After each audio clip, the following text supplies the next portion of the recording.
180 degrés, c'est l'amplitude de notre champ visuel lorsqu'on regarde vers l'avant. Mon nom est Mélanie Allé, je suis stratège en marketing web et fondatrice de Synapse Marketing. 180 degrés est un podcast pour t'aider à prendre de la hauteur dans ton entreprise.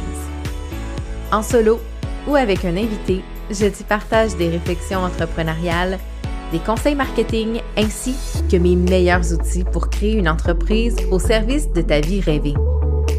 Bienvenue sur le podcast 180 degrés. Salut tout le monde! Bienvenue dans ce 4e et dernier mini-sode qui porte sur les 4 archétypes de créatrices de contenu, de femmes entrepreneurs qui créent du contenu pour sa business. Alors, si tu n'as pas déjà écouté les 3 premiers, je t'invite à le faire pour être capable de suivre et d'être un peu mis en contexte par rapport à ce que c'est les archétypes de création, de créatrices de contenu, dis-je. Alors, je vous disais dans la fin du dernier épisode que je me reconnaissais beaucoup dans l'archétype de l'optimiste. Eh bien, je vais vous expliquer pourquoi, mais avant, je veux vous mettre en contexte par rapport à ce que c'est. Donc, l'optimiste, c'est la femme entrepreneur qui, comme son nom l'indique, est très optimiste par rapport au temps, en fait à toutes les ressources qui sont disponibles pour elle. C'est aussi, j'aurais pu aussi l'appeler l'enthousiaste parce que ce sont des entrepreneurs qui sont toujours très contentes et très enthousiastes à l'idée de créer du contenu sur une nouvelle plateforme, pour un nouveau projet. Des nouvelles connexions. C'est très effervescent comme façon d'aborder le contenu. Donc, c'est vraiment des gens qui s'emballent à chaque nouveau projet, chaque nouvelle plateforme. Si je vous donne ça un petit peu dans le monde concret, c'est comme, OK, TikTok est arrivé, c'est donc bien le fun TikTok, il faut que je sois sur TikTok, oh mon Dieu, les Reels sur Instagram, c'est donc bien le fun, je veux faire ça. Ah, mais là, je pourrais me créer une chaîne YouTube, puis là, partager mes affaires sur YouTube, puis là, oh mon Dieu, un podcast, ça donc bien l'air le fun, un podcast, je pourrais aussi faire un podcast. Fait que c'est un peu ça, l'énergie de l'archétype de l'optimiste. Je vous ai déjà partagé sur les réseaux sociaux que mon nom de camp de jour, lorsque j'étais monitrice de camp de jour, en fait, c'était Utopie. J'ai failli l'appeler l'utopiste aussi, mais je trouvais que optimiste c'était peut-être un petit peu plus adapté parce que c'est pas de croire en nécessairement un monde parfait, un monde meilleur et tout ça comme une utopie. C'est plus au niveau de justement cette grande propension à dire oui à des choses en n'ayant pas en tête que nos ressources comme le temps, les ressources financières sont parfois limitées. Donc, c'est un peu ça, l'énergie de l'optimiste. Par rapport au temps, c'est super un pilier important, en fait, de ça. C'est que comme on va, je dis on parce que je m'inclus là-dedans, là, mais comme on va avoir tendance à être très emballé par tout ce qui est nouveau, on va faire nos calendriers éditoriaux de façon à remplir beaucoup l'agenda, du moins, là, il va y avoir beaucoup de choses qui vont être dedans. On va sous-estimer le temps de création que ça nous prend pour arriver à maintenir, à avoir une certaine constance. Mais au début, on est très optimiste, hein? Donc, tout ça se peut. Et ça fait partie du plan qu'on va se créer. Et là, avec le temps, on va réaliser que, ça faisait pas de sens dans l'horaire ou c'est un peu trop, je suis pas capable d'y arriver.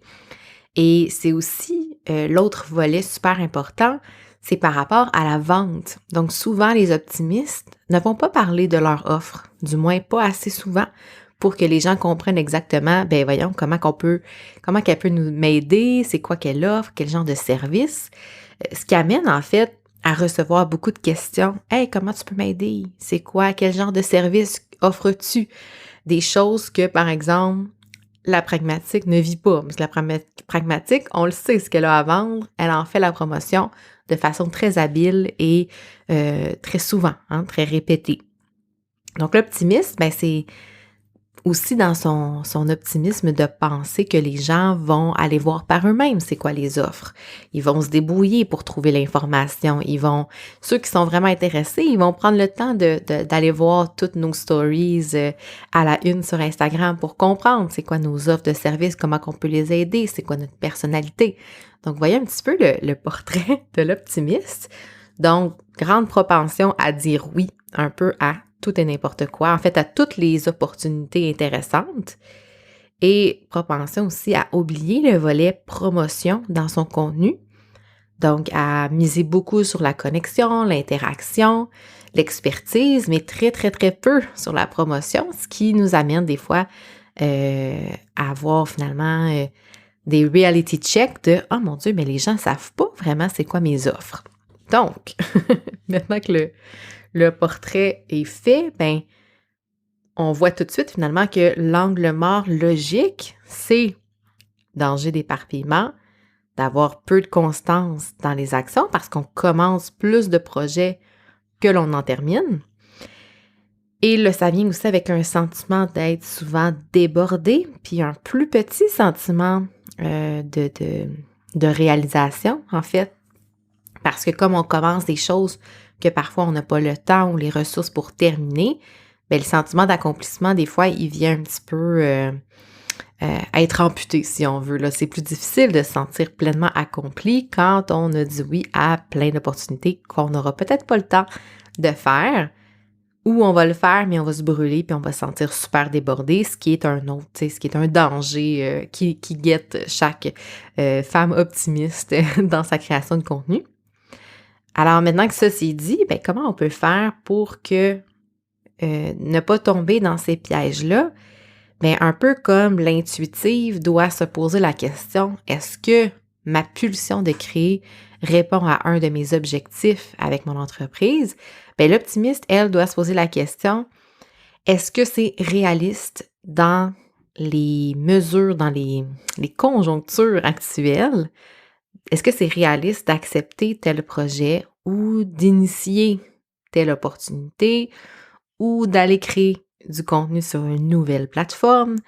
Est-ce que c'est réaliste et est-ce que il y a de la place dans ma stratégie, dans mon temps, dans mon agenda, en fait, pour accueillir cette nouvelle opportunité-là?